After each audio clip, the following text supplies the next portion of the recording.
Salut tout le monde! Nessa aula aqui eu vou falar sobre os pronomes pessoais de sujeito.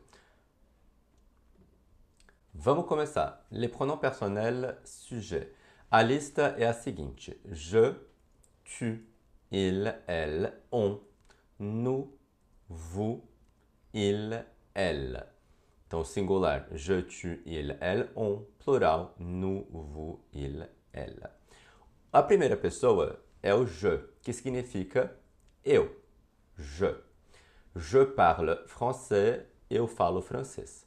Se você colocar o je na frente de um verbo que começa por vogal, vai virar j'adore. J apóstrofe. Você tem que tirar a letra E e colocar um apóstrofe aqui.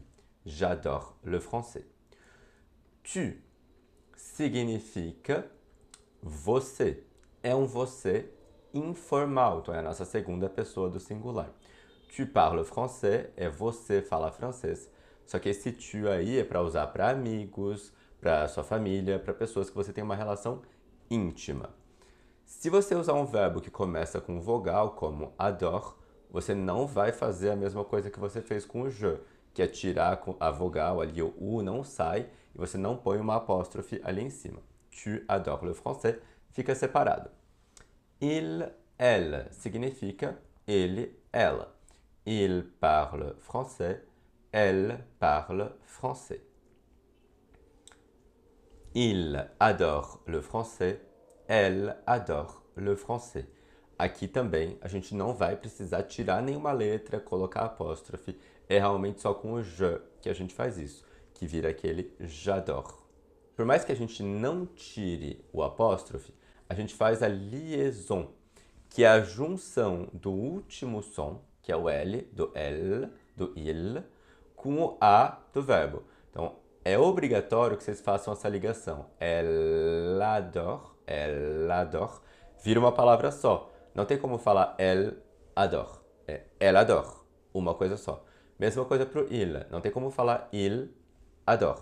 É il adore. Essa liaison, essa ligação, ela é obrigatória. On significa a gente. On parle français. A gente fala francês.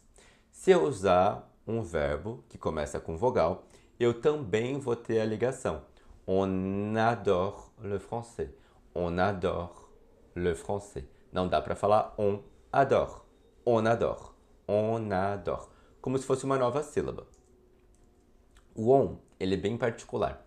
Ele pode significar também todo mundo. Como assim? Se eu falar en France, on parle français. Na França, todo mundo fala francês. Aqui, eu não sou francês, então eu não posso considerar esse on como um agente. Mas o on tem esse valor de geral, de todo mundo. Então aqui eu traduziria para todo mundo fala francês. En France, on parle français. Mesmo que eu não seja francês, que eu não estou considerando então esse on como agente, a gente consegue fazer essa frase aí. O on, ele pode significar também alguém. On frappe à la porte. Você está ouvindo alguém bater na porta. Tem alguém batendo na porta, alguém bateu na porta, você pode também usar o on nesse caso. On frappe, bate, à la porte. Alguém bate na porta. O on, ele também pode ser usado para uma generalização, como eu estava falando para vocês.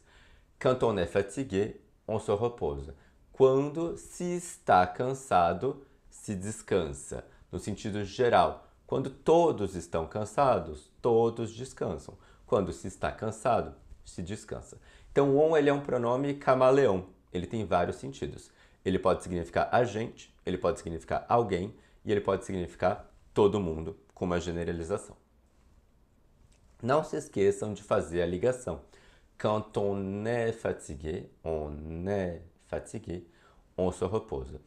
Todo verbo que começar com vogal, se vocês ligarem com o il, com o elle, com o on, tem que fazer a ligação. Nous significa nós. Nous parlons français, nós falamos francês. E se você colocar um verbo que começa com vogal, também tem que fazer a ligação. Nous adorons, nous adorons. Se eu pronunciar só o pronome pessoal, isso aqui é nous, eu não falo S. Assim que você põe uma palavra com vogal, esse S reaparece. Nous adorons. Esse fenômeno a gente tem em português também. Não sei se você já parou para pensar nisso, mas como é que você fala flores azuis? Esse azuis está vindo da onde? Flores, S, azuis, flores azuis, que é a ligação de uma consoante numa vogal para facilitar a pronúncia. Nós temos a tendência a querer que as sílabas sejam assim, consoante, vogal, consoante, vogal. Então é muito mais fácil falar nous adorons do que nous adorons. Mais difícil, exige mais esforço. O vous significa vocês. Então pode ser um vocês plural, ele tem dois sentidos. Pode ser um vocês plural, vous parlez français, no sentido de vocês falam francês. Ou então, vous adorez le français, ouviram a ligação? Vous adorez le français, também com sentido plural. Vocês adoram o francês. Agora, o vous, ele pode significar um você formal, que é como se fosse o nosso senhor, senhora, que não é bem a melhor tradução, porque a gente não tem esse pronome sujeito desse jeito em português, mas eu sinto que o senhor, senhora, ele entra às vezes justamente pela falta de um pronome sujeito que seja de formalidade, que cria essa distância entre as pessoas. Então, vous parlez français, se você falar para uma pessoa no singular, vous parlez français, é como se você estivesse tratando a pessoa de o senhor fala francês, a senhora fala francês. É recomendado usar o vous em francês, sobretudo na França, para pessoas que você não conhece, situações em que você não tem intimidade com a pessoa, então na rua, no comércio, no trabalho, normalmente com pessoas que têm uma hierarquia mais alta que você, o vous é o primeiro pronome de tratamento que você vai usar quando você não conhece, que é mais ou menos o que a gente recomenda para o senhor, senhora em português. E que a gente é muito mais informal em português e a gente acaba rejeitando, né? O senhor, senhora e já passa para um você logo. Vous adorez le français, se eu estiver falando com uma pessoa, vai ser o senhor adora o francês, a senhora adora o francês. Lembrem-se sempre da ligação. Vous adorez. Il, elle significa eles, elas. Il parle français. Eles falam francês. Elas falam francês. Ils aiment le français.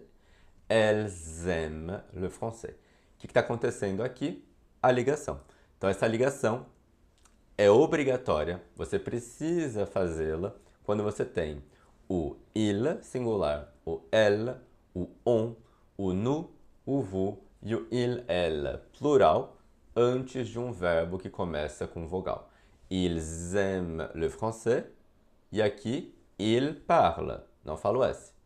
Elle parle français, não falo S de elle. Aqui, elles aiment le français. Atenção, muito cuidado, né? O pronome, ele é sempre obrigatório. Não tem essa opção de não colocar o pronome antes do verbo. Em francês, o pronome é sempre obrigatório. A gente, em português, tem tendência a dizer você vai no cinema? E responder vou. Você não fala eu vou, e você não fala eu vou ao cinema. Você fala vou. Em francês, teria que dizer je vais au cinéma. Teria que colocar o je junto com o vais. Sou brasileiro, então em português, você diria suis brésilien? Não, tá errado. Vai ter que ser je suis brésilien. Obrigatório. Je suis brésilien. Como é que você diria eu me chamo Arthur e sou brasileiro? Bom, je m'appelle Arthur et je suis brésilien. Repetição do pronome sujeito, ela é recomendada em francês. Parece que em português fica um pouco pesado, a gente tende a evitar isso ao máximo, a gente aprende que deve-se evitar a repetição do pronome sujeito. Em francês é o contrário, deve-se repetir o pronome sujeito. Então, eu me chamo Arthur e eu sou brasileiro, seria je m'appelle Arthur et je suis brésilien. Vamos fazer um exercício rápido? Vous allez compléter les phrases avec les pronoms sujets. Qual pronome sujeito vocês colocam aqui? Je suis brésilien. Très bien. Numéro 2. Madame, vírgula. Allez bien? Ó, então, madame. Não conheço essa pessoa, estou tratando de madame. Vous allez bien. Correct. Très bien. 3. Allons au cinéma. Nous allons au cinéma. Parfait. Bravo. 4. Marie et Louise sont là. Elles sont là. Marie et Louise, elles sont là. A Maria e a Luísa, Maria e a Luísa estão aqui. Elas estão aqui. 5. Antoine et toi. Venez. Então, o Antoine e você. Vem. Duas pessoas, incluindo você. Vous. Vous venez? Très bien. Parfait. 6. Au Brésil, parle português. No Brasil, tarará, fala português. Nesse caso, é aquele da generalização. On parle português. Espero que tenha ficado claro os conceitos que eu passei hoje para vocês. Agradeço a presença, a visualização de todo mundo. Aceito sugestões também aqui. Mandem os comentários com o que vocês querem ver daqui para frente. Merci e a gente se vê na próxima aula. Tchau, tchau. Salut!